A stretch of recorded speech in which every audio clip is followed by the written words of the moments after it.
নমস্কাৰ।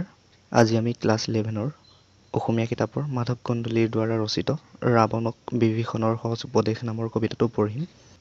মাধৱ কন্দলী শংকৰ পূৰ্বৰ যুগৰ শ্ৰেষ্ঠ কবি আছিল, অৰ্থাৎ শংকৰদেৱ আৰু মাধৱদেৱৰ আগৰ কবি। হেম সৰস্বতী, কবিৰত্ন সৰস্বতী, ৰুদ্ৰ কন্দলী, মাধৱ কন্দলী, হৰিবৰ বিপ্ৰ এই কেইগৰাকী আছিল শংকৰ পূৰ্ব যুগৰ।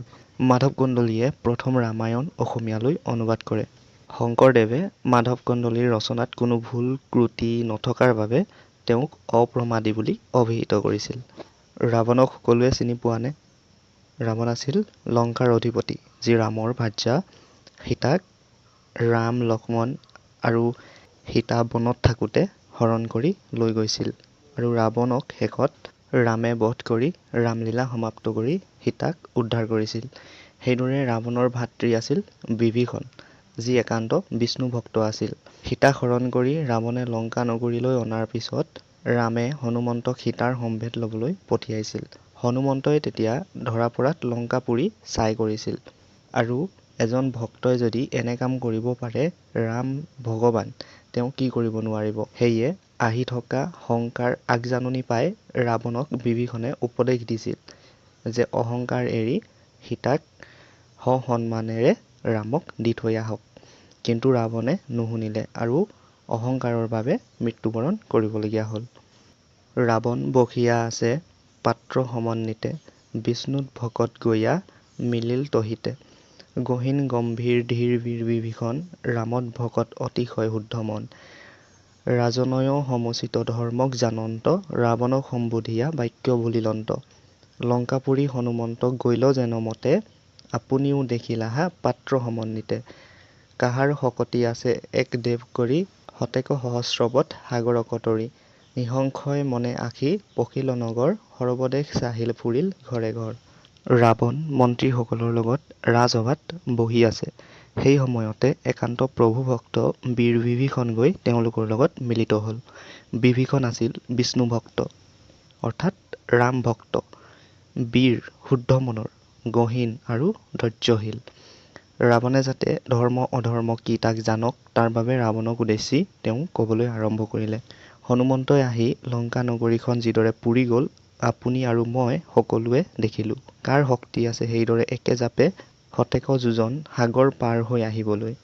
আৰু কেৱল ৰামৰ নাম লৈ নিঃসংশয় মনে অলপো ভয় নকৰাকৈ লংকালৈ আহি নগৰৰ সকলো ঘৰ এটা এটাকৈ ফুৰিবলৈ।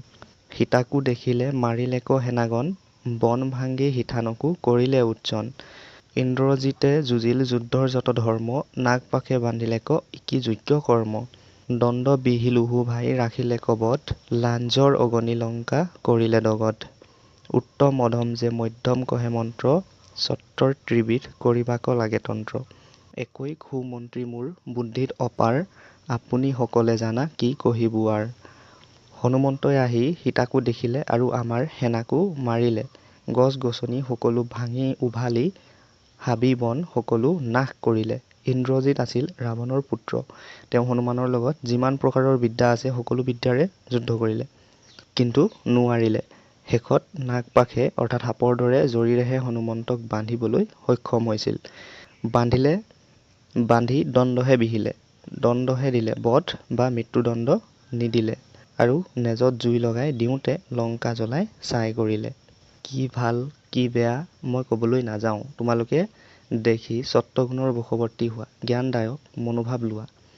সভাত থকা প্ৰতিজন মন্ত্ৰীয়েই এজন এজন ভাল, গুণী আৰু জ্ঞানী মন্ত্ৰী। মোৰ বুদ্ধিতকৈ বহু ওপৰত আপোনালোকৰ বুদ্ধি। আপোনালোকেই কওক ভালটো কি? একেচৰে মন্ত্ৰী যেবে কৰয় নিশ্চয়, উত্তম বুলিয়া তাক কহে শাস্ত্ৰ নয়।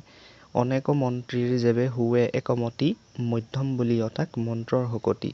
পুৰুষৰ তেজ নাহি দৈবে সে বোলয়, অধম বুলিয় তাক শাস্ত্ৰৰ আন নয়।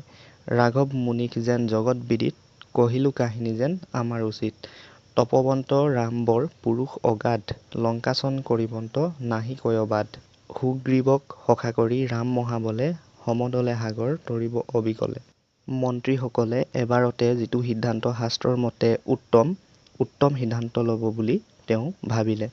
আৰু যেতিয়া বহুতো মন্ত্ৰীৰ মতামতৰ মাজেৰে সিদ্ধান্ত লোৱা হয়, সেই সিদ্ধান্তটোক মধ্যম আৰু শাস্ত্ৰৰ মতে যিটো সিদ্ধান্ত মানুহে ল'ব নোৱাৰি ভগৱানলৈ এৰি দিয়ে তাক অধম বোলে।